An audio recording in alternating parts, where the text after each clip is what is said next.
Grande B, l'Afrique du Nord entre dans le conflit 1954-1962. Suite au désastre indo-chinois et devant les troubles qui commencent à se développer en Algérie, Pierre Mendès France décide d'entamer des négociations avec les mouvements indépendantistes marocains et tunisiens. Par le discours de Carthage en 1954, le président du Conseil français accorde un statut d'autonomie à ces deux protectorats où ne résident que quelques dizaines de milliers de Français et où les intérêts économiques français sont fort limités. Devant l'aggravation de la crise algérienne, l'indépendance leur sera accordée en 1956. Cette décolonisation relativement pacifique et négociée permet à la France de conserver dans ces deux pays des intérêts économiques, culturels, le français il reste langue officielle et langue d'enseignement, mais également des intérêts militaires et politiques, notamment avec la collaboration policière et juridique qui reste étroite jusqu'à aujourd'hui. La question algérienne est bien plus complexe et bien plus meurtrière.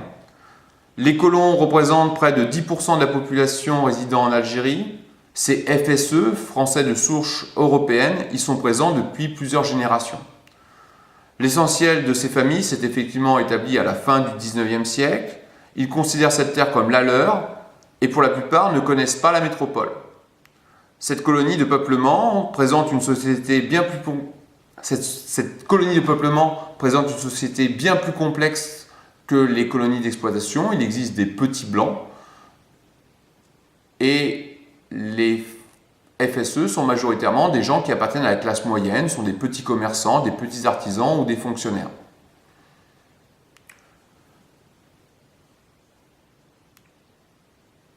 Seule une minorité appartient à une élite administrative, militaire ou entrepreneuriale. Parfois concurrencée par la montée en puissance d'une petite bourgeoisie arabe et juive, elle est très attachée aux avantages scolaires, politiques et administratifs dont elle jouit. Les classes moyennes de FSE sont très sensibles à la montée en puissance d'une petite bourgeoisie arabe et juive. Elle reste très attachée aux avantages scolaires, administratifs et politiques dont elle jouit. La déclaration de François Mitterrand, affirmant avec force que l'Algérie c'est la France au lendemain de la Toussaint Rouge, le 1er novembre 1954, peut paraître en soi aberrante pour nous.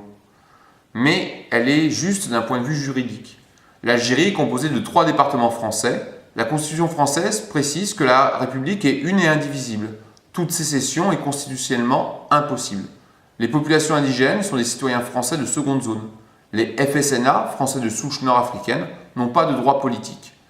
Les efforts de scolarisation sont dirigés essentiellement vers les Kabyles, rejetant la très large majorité de la population arabe vers l'exclusion et la pauvreté.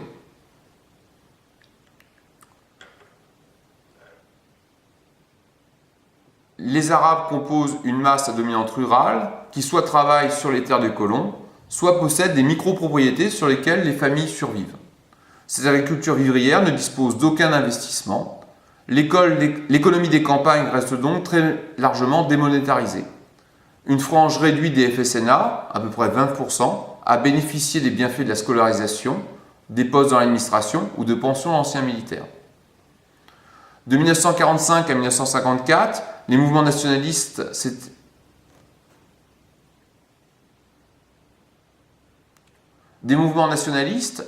s'étaient constitués dès les années 20 en Algérie. Notamment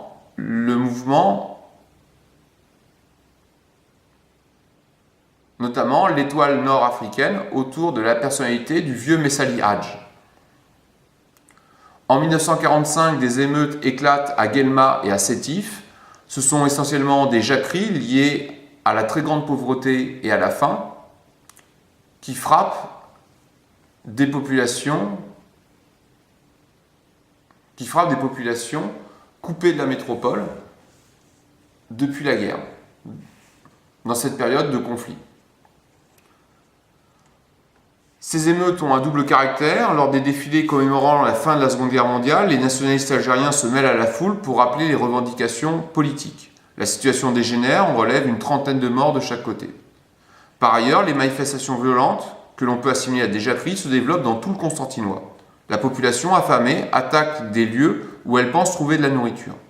Une centaine d'Européens possesseurs de ces lieux sont assassinés. La répression aveugle de l'armée française est terrible. 1000 morts officiellement. Des rapports secrets de l'armée tendent à prouver que le véritable chiffre se situerait à peu près autour de 10 000.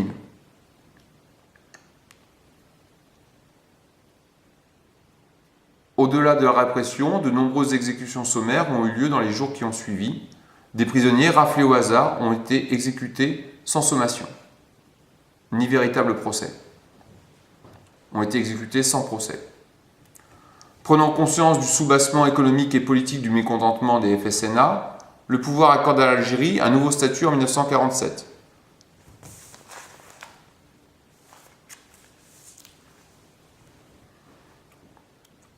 Ce statut prévoit la création d'une assemblée algérienne ayant, à vrai dire, exclusivement des compétences financières.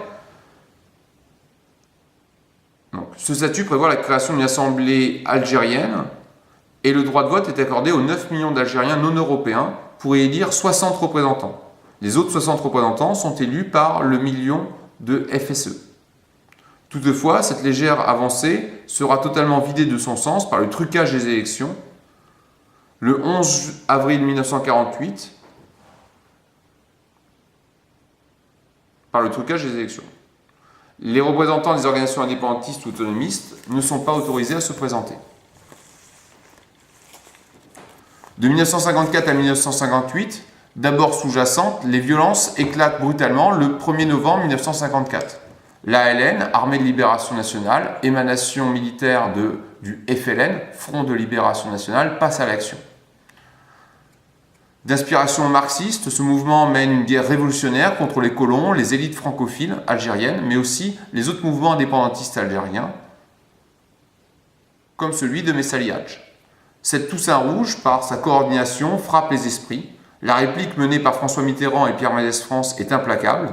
La pacification vise tout d'abord à détruire les réseaux jugés comme terroristes, puis à mener des actions sociales afin de couper l'herbe sous le pied à cette organisation qui a des revendications économiques et sociales.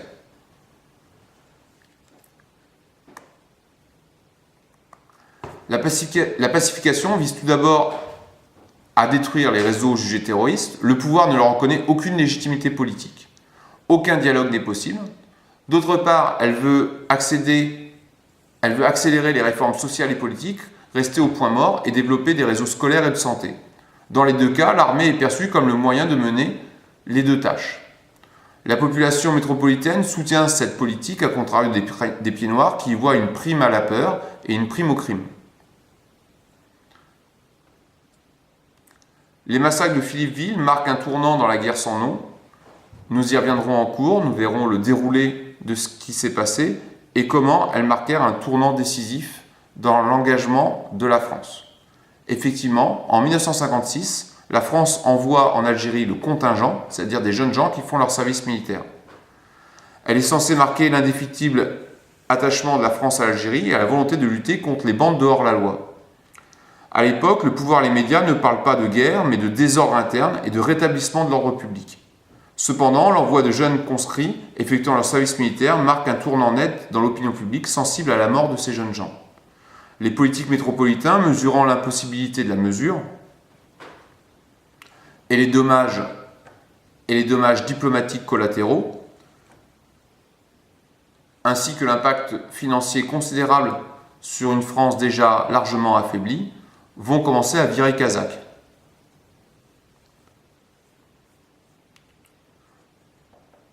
Alors que le corps politique se divise, les pieds noirs, eux, se radicalisent.